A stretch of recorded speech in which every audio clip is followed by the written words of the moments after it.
As more and more companies jump on the electric vehicle bandwagon, we're starting to see an increase in the number of plug-in and low-emissions options for freight transportation. Most truck manufacturers now have some form of electric truck in development. Volvo Trucks, Scania, Peterbilt, Mitsubishi Fuso and Daimler all have electric trucks in limited production or prototype testing phases. But for the most part, they're built for urban city routes and drayage duties, where duty cycles require a modest range of no more than 150 miles in a day. If you want to go long distance by zero-emissions truck, there are currently two players getting most of the spotlight: Tesla and its all-electric mega-charging Semi, and Nikola Motors and its Nikola 1, Nikola 2, and Nikola Tre hydrogen fuel cell plug-in hybrid big rigs. Sure, there are some other companies entering the market. Daimler's Freightliner has the e-Cascadia it promises will go head-to-head with a Tesla Semi, and then there's the Thor electric truck too. But if we're talking companies that have already got books bulging ahead of production, then Tesla and Nikola are where the money is. Tesla has sat on the electric side, promising all-electric travel and ultra-quick mega-charging at Tesla-owned mega-chargers along major routes and at customer delivery centres or warehouses where trucks can recharge in the time it takes them to be unloaded or loaded. At the same time, the Tesla Semi promises incredible performance over traditional internal combustion engine trucks, a new centre-seated driving position, and the same kind of autopilot functionality as Tesla's cars. On the hydrogen side has been Nikola Motors, promising long ranges from its hydrogen fuel cell trucks, plug-in capabilities for short trips and overnight charging, as well as its own network of high-capacity hydrogen refueling stations along major routes in Europe and North America. Producing hydrogen fuel on site from electrolysis using renewable energy, Nikola has claimed true zero-emission status, since it says its hydrogen won't come from reformed gas, as much commercial hydrogen does today.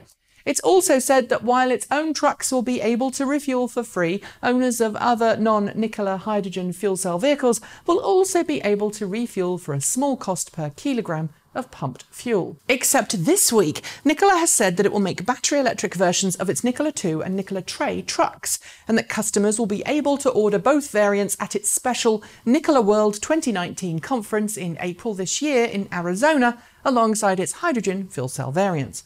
What's more, the battery version will come with a choice of 500 kilowatt hours, 750 kilowatt hours, or 1 megawatt hours of onboard battery storage. Depending on the coverage you read on the subject, this announcement is either a welcome addition to its existing plans, or it's another feather in the cap of Tesla because it proves that hydrogen is a waste of space. But what's really going on? Is Nikola Motors following some automakers and slowly backing away from hydrogen fuel cell technology? Or is there really a logical reason behind this announcement?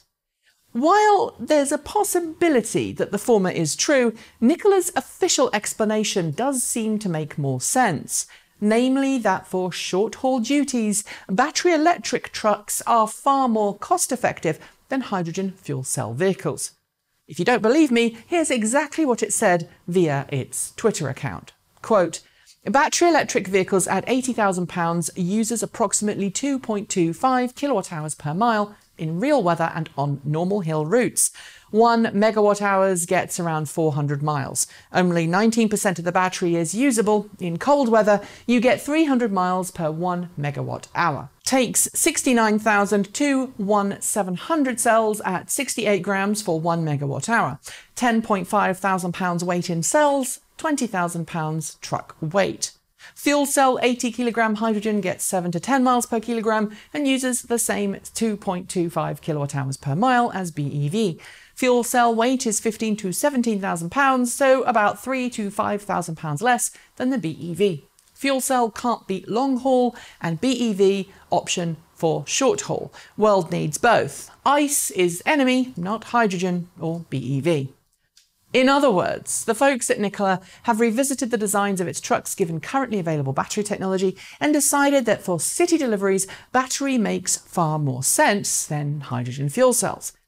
There are, of course, logistic arguments too for using battery over hydrogen, especially in the urban environment. For example, it is far easier to install electric vehicle charging infrastructure than hydrogen fueling infrastructure in a busy, densely packed city because of the potential for hydrogen explosions, not to mention the larger physical space that a hydrogen fueling station takes up when compared to electric charging stations, because there's no need for big fuel tanks underground with an electric charging station.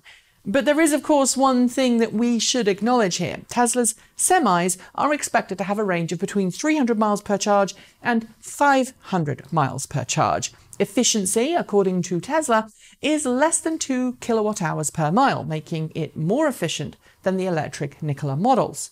With Tesla's all-electric semis getting ever closer to production and the order books looking pretty healthy, it makes sense for Nikola to offer a direct competitor. And to do that, it does need an all-electric model. Will the hydrogen fuel cell Nikola truck model slowly fade into the background? Honestly, I don't think they will. In the city, battery electric will win out, but because Nikola is promising a range of 1,000 miles per fill for its hydrogen fuel cell vehicles, we think it's likely to be the choice for long-range cross-country haulage where drivers wouldn't need to worry about fueling. It's also further than the 600 or 650 miles that long-distance truckers manage during an average shift of cross-country long-distance driving. And as I'm sure we can agree, it's more important to reach zero emissions with our haulage than it is to worry about if the vehicle is battery-powered or hydrogen fuel cell-powered. Sure, hydrogen is less efficient, but if hydrogen, specifically renewably generated hydrogen, can take care of long-haul and battery electric can take hold of short-haul, then who am I to complain? It's zero emissions all round. That's it. Thanks for joining me, and I'll see you next time.